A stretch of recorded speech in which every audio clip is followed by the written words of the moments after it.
সকাল ঠিক 11টা। শহরের সবথেকে বড় 5 তারা হোটেলে একজন বৃদ্ধ সাধারণ পোশাক পরে ধীরে ধীরে হোটেলের দিকে এগিয়ে আসছিলেন। ওনার নাম ছিল মোহনলাল। ওনার হাতে একটা পুরনো ঝোলা ছিল, কিন্তু উনি হোটেলের গেটে পৌঁছতেই গার্ডের কপালে চিন্তার ভাঁজ পড়ল। গার্ড সামনে এসে রাস্তা আটকে বলল, বাবা, আপনি এখানে কোথায় চলে এলেন? আপনার এখানে কি কাজ? মোহনলাল মৃদু হেসে বললেন, বেটা, এখানে আমার বুকিং আছে, শুধু সেটা নিয়েই কিছু জিজ্ঞেস করার ছিল।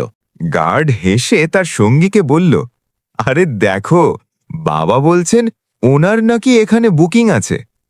গার্ড আবার মোহনলালকে বলল, বাবা, দেখুন, আপনার নির্ঘাত কোনো ভুল হয়েছে। হয়তো আপনাকে কেউ ভুল ঠিকানা দিয়েছে, কারণ এই হোটেল খুবই লাক্সারি। এখানে বড় বড় বাবুরা আসেন, কোনো সাধারণ মানুষ এটা অ্যাফোর্ড করতে পারে না। ইতিমধ্যেই হোটেলের রিসেপশনিস্ট প্রিয়া সাক্সেনা এই কথাবার্তা শুনে ফেলল। সে মোহনলালের দিকে নজর দিল, মাথা থেকে পা পর্যন্ত ওনাকে দেখল এবং তার ঠোঁটে এক চিলতে হাসি ফুটে উঠল। সেই হাসি স্বাগতম জানানোর ছিল না, বরং ছিল তাচ্ছিল্য আর অবহেলার। প্রিয়া বলল, বাবা, আমার মনে হয় না এই হোটেলে আপনার কোনো বুকিং থাকবে। এই হোটেল খুব দামি, সম্ভবত আপনি ভুল জায়গায় চলে এসেছেন। মোহনলাল আগের মতোই সহজভাবে জবাব দিলেন, মা, একবার চেক তো করে নাও, হয়তো আমার বুকিং এখানেই আছে। প্রিয়া অবহেলার সাথে কাজ ঝাঁকিয়ে বলল, ঠিক আছে বাবা, এতে সময় লাগবে, আপনি ওয়েটিং এরিয়ায় গিয়ে বসুন। মোহনলাল মাথা নাড়লেন এবং ধীরে ধীরে ওয়েটিং এরিয়ার দিকে এগিয়ে গেলেন। লবিতে থাকা অনেক গেস্ট ওনার দিকে অদ্ভুতভাবে তাকিয়েছিলেন। কেউ নিচু স্বরে বলল, মনে হয় বিনে পয়সায় খাবার খেতে এসেছে। অন্য একজন বলল, এর তো সেই যোগ্যতাও নেই যে এখানকার এক গ্লাস জলও কিনে খেতে পারে। মোহনলাল সব শুনতে পেলেন, কিন্তু চুপ থাকলেন। উনি কোনায় রাখা একটা চেয়ারে বসলেন, ঝোলাটা মাটিতে রাখলেন এবং 2 হাত লাঠির ওপর ভর দিয়ে শান্ত হয়ে বসে থাকলেন। লবির পরিবেশ অদ্ভুত হয়ে উঠেছিল। মানুষ চা আর কফির চুমুক দিতে দিতে ওনার দিকে ইশারা করে কথা বলছিল। একটা ছোট বাচ্চা তার মাকে নিষ্পাপভাবে জিজ্ঞেস করল, মা, এই দাদু এখানে কেন বসে আছেন? ওনাকে তো হোটেলের লোকেদের মতো দেখতে লাগছে না। মা বাচ্চাকে বলল, বেটা, সব কপালের ফের। যখন ভাগ্য সাথে থাকে না, তখন সবার কথা শুনতে হয়। এরই মধ্যে প্রিয়া আবার সেখান দিয়ে যাচ্ছিল। সে তার সহকর্মী স্টাফকে বলল, জানি না ম্যানেজার সাহেব কি বলবেন, এই ধরনের লোকেদের এখানে বসিয়ে রাখাটাও ঝুঁকির কাজ। হোটেলের ইমেজ নষ্ট হচ্ছে। সহকর্মী হেসে বলল, অসুবিধা নেই, কিছুক্ষণ পর উনি নিজেই উঠে চলে যাবেন। মোহনলাল সব শুনছিলেন, কিন্তু একটা শব্দও বললেন না। উনি শুধু অপেক্ষা করছিলেন কেউ যেন ওনার কথা শোনে। 1 ঘন্টা ধরে উনি ওভাবেই বসে থাকলেন। কখনো ঘড়ি দেখছিলেন, কখনো রিসেপশনের দিকে তাকাচ্ছিলেন। ওনার আশা ছিল কেউ আসবে এবং বলবে, হ্যাঁ বাবা, আপনার বুকিং আছে। কিন্তু তেমন কিছুই হল না। মোহনলাল ধীরে ধীরে চেয়ারের সাহায্যে উঠে দাঁড়ালেন। উনি রিসেপশনের দিকে তাকিয়ে বললেন, মা, তুমি যদি ব্যস্ত থাকো তবে তোমার ম্যানেজারকে ডেকে দাও, ওনার সাথে আমার খুব জরুরি কিছু কথা আছে। প্রিয়া মনে মনে ভাবল, এখন একে ম্যানেজারের সাথেও দেখা করতে হবে। তারপর অনিচ্ছা সত্ত্বেও ফোন তুলে হোটেল ম্যানেজার বিক্রম সিংকে কল করল। সে বলল, স্যার, একজন বৃদ্ধ আপনার সাথে দেখা করতে চাইছেন। বিক্রম দূর থেকে মোহনলালকে দেখল এবং ফোনে হাসতে হাসতে বলল, উনি কি আমাদের গেস্ট নাকি এমনিই চলে এসেছেন? আমার কাছে এখন সময় নেই, ওনাকে বসতে দাও, একটু পরে নিজেই চলে যাবেন। প্রিয়া সেই একই কথা মোহনলালকে জানাল এবং ওনাকে আরও কিছুক্ষণ বসতে বলল। মোহনলাল দীর্ঘশ্বাস ফেলে আবার সেই কোণার চেয়ারে বসলেন। লবির সমস্ত মানুষের বাঁকা নজর ওনার ওপর ছিল, কিন্তু ওনার চোখে তখনও সেই ধৈর্য ছিল, যেন বলতে চাইছেন, সত্যকে আড়াল করা যায়, কিন্তু থামানো যায় না। লবিতে মোহনলাল তখনও বসেছিলেন। সময় ধীরে ধীরে কাটছিল, কিন্তু ওনার কাছে প্রতিটা মিনিট যেন পাহাড়ের মতো ভারী হয়ে উঠছিল। এরই মধ্যে রিসেপশনিস্ট প্রিয়া সাক্সেনা আবার ওনার কাছে এলো। সে কর্কশ গলায় বলল, বাবা, আপনাকে আরও কিছুক্ষণ অপেক্ষা করতে হবে, ম্যানেজার সাহেব এখনও ব্যস্ত আছেন। মোহনলাল হেসে মাথা নাড়লেন এবং বললেন, ঠিক আছে মা, আমি অপেক্ষা করে নেব। সেই সময় হোটেলের ম্যানেজার বিক্রম সিং নিজের কেবিনে বসে কোনো বিদেশি ক্লায়েন্টের সাথে ফোনে কথা বলছিল। তার মুখে অহংকার স্পষ্ট ফুটে উঠছিল। ফোন রাখতেই রিসেপশন থেকে প্রিয়ার আবার ফোন এলো। প্রিয়া বলল, স্যার, ওই বৃদ্ধ এখনও লবিতে বসে আছেন, আপনি একবার ওনার সাথে দেখা করে নিন। বিক্রম হাসতে হাসতে বলল, বসে থাকতে দাও, কিছুক্ষণ পর ক্লান্ত হয়ে নিজেই চলে যাবে। আমার কাছে এই রকম ফালতু লোকেদের জন্য সময় নেই। বিক্রম সিংয়ের বিরক্তি এবার চরমে উঠল। ঠান্ডা গলাটা এবার রাগে ফেটে পড়ল। সুরজ, তোমাকে কতবার বলতে হবে, যাও এখান থেকে, নিজের কাজে মন দাও। সুরজের মাথা নিচু হয়ে গেল। ম্যানেজারের এই আচরণে সে অত্যন্ত অপমানিত বোধ করল। ধীর পায়ে সুরজ লবিতে ফিরে এলো। মোহনলাল তখনও শান্তভাবে বসে আছেন। সুরজের বুকের ভেতরটা কষ্টে দলা পাকিয়ে উঠল। অপরাধ বোধে এসে মোহনলালের চোখে চোখ রাখতে পারল না। মিনতির স্বরে বলল, বাবা, আমাকে মাফ করে দেবেন। ম্যানেজার স্যার খুব ব্যস্ত, উনি এখন দেখা করতে পারবেন না। মোহনলাল শান্ত গলায় বললেন, ঠিক আছে বেটা, এতে তোমার তো কোনো দোষ নেই। একটি দীর্ঘশ্বাস ফেলে মোহনলাল ধীরে ধীরে হোটেলের দরজা পেরিয়ে বেরিয়ে গেলেন। সুরজ অসহায়ভাবে তার চলে যাওয়া দেখল। মোহনলাল ধীরে ধীরে দরজার দিকে পা বাড়ালেন। লবিতে তখনও চাপা হাসির রোল। সুরজ দৌড়ে ওনার কাছে এলো। ওর চোখে মুখে অসহায়তা আর কষ্ট। বাবা, দেখুন না। কিছু বলার আগেই সুরজের গলা ধরে আসছিল। মোহনলাল স্নেহের দৃষ্টিতে সুরজের দিকে তাকালেন। সুরজ, মন খারাপ করো না, সম্মান আর অপমান নিজের হাতে থাকে না। ঠিক তখনই হোটেলের প্রধান ফটকে একটি বিলাসবহুল গাড়ি এসে থামল। গাড়ি থেকে নামলেন হোটেলের চেয়ারম্যান এবং তার সাথে আরও কয়েকজন উচ্চপদস্থ কর্মকর্তা। তাদের দেখে লবির পরিবেশ নিমিষেই পাল্টে গেল। সবাই উঠে দাঁড়ালো, দৌড়াদৌড়ি শুরু হলো। বিক্রম সিং কেবিন থেকে বেরিয়ে এসে তাদের অভ্যর্থনা জানাতে দ্রুত এগিয়ে গেল। কিন্তু চেয়ারম্যানের চোখ আটকে গেল দরজার কাছে দাঁড়িয়ে থাকা মোহনলালের ওপর। মোহনলালও শান্তভাবে তাদের দিকে তাকিয়েছিলেন। ভিড়ের মাঝে নিমিষে পথ তৈরি হয়ে গেল। চেয়ারম্যান দ্রুত পায়ে মোহনলালের দিকে এগিয়ে এলেন। বিক্রম সিং অবাক হয়ে এই দৃশ্য দেখছিল। চেয়ারম্যান মোহনলালের সামনে এসে নত জানু হয়ে প্রণাম করলেন। লবির সবাই হতবাক। বিক্রম সিংয়ের অহংকার নিমিষেই মিলিয়ে গেল।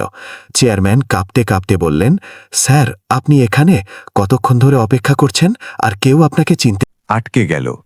গার্ড, রিসেপশনিস্ট, ওয়েটার সবাই স্তব্ধ হয়ে দাঁড়িয়ে থাকল।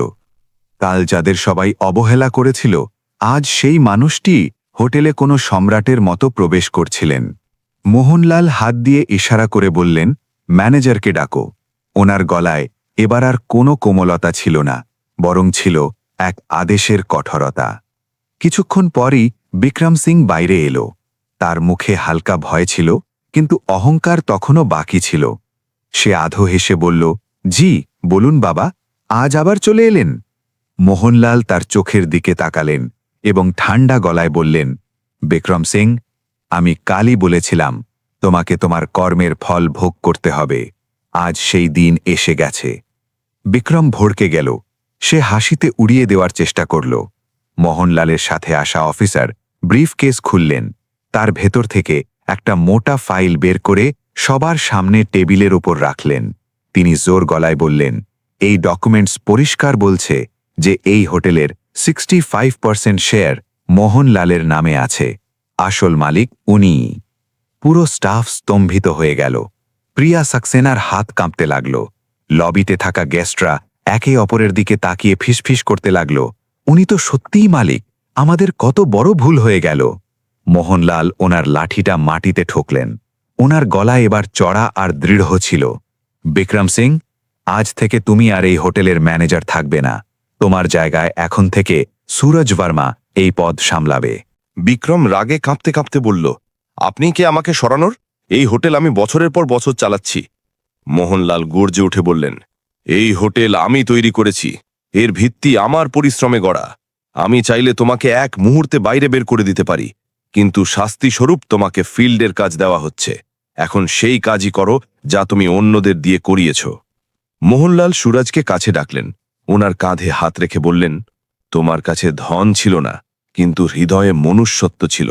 এটাই আসল যোগ্যতা, তাই তুমি এই পদের যোগ্য। সুরজের চোখ দিয়ে জল বেরিয়ে এলো। সে আবেগপ্রবণ হয়ে বলল, স্যার, আমি তো শুধু মানুষ হিসেবে আমার কর্তব্য পালন করেছিলাম। মোহনলাল হাসলেন, ওটাই সবথেকে বড় যোগ্যতা বেটা। তারপর উনি রিসেপশনিস্ট প্রিয়া সাক্সেনার দিকে তাকালেন। ওনার নজর এতটাই কঠোর ছিল যে প্রিয়া কেঁপে উঠল। মোহনলাল বললেন, প্রিয়া, তোমার এই ভুলটি প্রথমবার, তাই তোমাকে ক্ষমা করে দিচ্ছি, কিন্তু মনে রেখো, এই হোটেলে কখনো কাউকে তার পোশাক দেখে বিচার করবে না। প্রতিটা মানুষের সম্মান সমান। প্রিয়া হাত জোড় করে কাঁদতে কাঁদতে বলল, আমাকে ক্ষমা করে দিন, ভবিষ্যতে আর এমন হবে না। মোহনলাল চারদিকে তাকালেন এবং উঁচু গলায় বললেন, সবাই শুনে রাখো, এই হোটেল শুধু বড়লোকদের নয়, এখানে মনুষ্যত্বই হবে আসল পরিচয়। যেই ধনী দরিদ্রের পার্থক্য করবে, সেই জায়গায় থাকার যোগ্য হবে না। লবিতে থাকা গেস্টরা জোরালো হাততালি দিল। সবাই মোহনলালকে সম্মানের নজরে দেখছিল।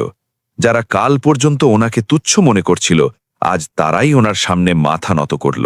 মোহনলাল শেষে বললেন, আসল বড়লোক হওয়া টাকার ওপর নির্ভর করে না, সেটা চিন্তাধারার ওপর নির্ভর করে।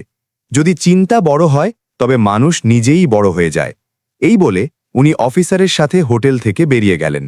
পেছনে দাঁড়িয়ে থাকা স্টাফ আর গেস্টরা অনেকক্ষণ ওনার দিকে তাকিয়ে থাকল এবং মনে মনে ভাবতে লাগল, মালিক এমন হওয়া উচিত যে মানুষকে পোশাক দিয়ে নয়, বরং মনুষ্যত্ব দিয়ে চেনে। সেই দিনের পর হোটেলের পরিবেশ পুরোপুরি বদলে গেল। স্টাফরা এখন প্রতিটা গেস্টের সাথে সম্মানের সাথে কথা বলে। মানুষ বলে, মোহনলাল শুধু হোটেল বানাননি, বরং মানবতার ভিত্তি স্থাপন করেছেন। বন্ধুরা, যদি আপনাদের এই কাহিনী পছন্দ হয়ে থাকে তবে দয়া করে লাইক করবেন এবং বেশি বেশি শেয়ার করবেন। আর হ্যাঁ, আমাদের চ্যানেলটি সাবস্ক্রাইব করতে একদম ভুলবেন না, যাতে এরকমই আকর্ষণীয় ও শক্তিশালী কাহিনী আপনারা পেতে পারেন। ধন্যবাদ। তারপর উনি রিসেপশনিস্ট প্রিয়া সাক্সেনার দিকে তাকালেন। ওনার নজর এতটাই কঠোর ছিল যে প্রিয়া কেঁপে উঠল। মোহনলাল বললেন, প্রিয়া, তোমার এই ভুলটি প্রথমবার, তাই তোমাকে ক্ষমা করে দিচ্ছি, কিন্তু মনে রেখো, এই হোটেলে কখনো কাউকে তার পোশাক দেখে বিচার করবে না। প্রতিটা মানুষের সম্মান সমান। প্রিয়া হাত জোর করে কাঁদতে কাঁদতে বলল, আমাকে ক্ষমা করে দিন, ভবিষ্যতে আর এমন হবে না। মোহনলাল চারদিকে তাকালেন এবং উঁচু গলায় বললেন, সবাই শুনে রাখো, এই হোটেল শুধু বড়লোকদের নয়, এখানে মনুষ্যত্বই হবে আসল পরিচয়। যেই ধনী দরিদ্রের পার্থক্য করবে, সে এই জায়গায় থাকার যোগ্য হবে না। লবিতে থাকা গেস্টরা জোরালো হাততালি দিল। সবাই মোহনলালকে সম্মানের নজরে দেখছিল। যারা কাল পর্যন্ত ওনাকে তুচ্ছ মনে করছিল, আজ তারাই ওনার সামনে মাথা নত করল। মোহনলাল শেষে বললেন, আসল বড়লোক হওয়া টাকার ওপর নির্ভর করে না, সেটা চিন্তাধারার ওপর নির্ভর করে। যদি চিন্তা বড় হয় তবে মানুষ নিজেই বড় হয়ে যায়। এই বলে উনি অফিসারের সাথে হোটেল থেকে বেরিয়ে গেলেন। পেছনে দাঁড়িয়ে থাকা স্টাফ আর গেস্টরা অনেকক্ষণ ওনার দিকে তাকিয়ে থাকল এবং মনে মনে ভাবতে লাগল, মালিক এমন হওয়া উচিত যে মানুষকে পোশাক দিয়ে নয়, বরং মনুষ্যত্ব দিয়ে চেনে। সেই দিনের পর হোটেলের পরিবেশ পুরোপুরি বদলে গেল। স্টাফরা এখন প্রতিটা গেস্টের সাথে সম্মানের সাথে কথা বলে। মানুষ বলে, মোহনলাল শুধু হোটেল বানাননি, বরং মানবতার ভিত্তি স্থাপন করেছেন। বন্ধুরা, যদি আপনাদের এই কাহিনী পছন্দ হয়ে থাকে তবে দয়া করে লাইক করবেন এবং বেশি বেশি শেয়ার করবেন। আর হ্যাঁ, আমাদের চ্যানেলটি সাবস্ক্রাইব করতে একদম ভুলবেন না, যাতে এরকমই আকর্ষণীয় ও শক্তিশালী কাহিনী আপনারা পেতে পারেন। ধন্যবাদ।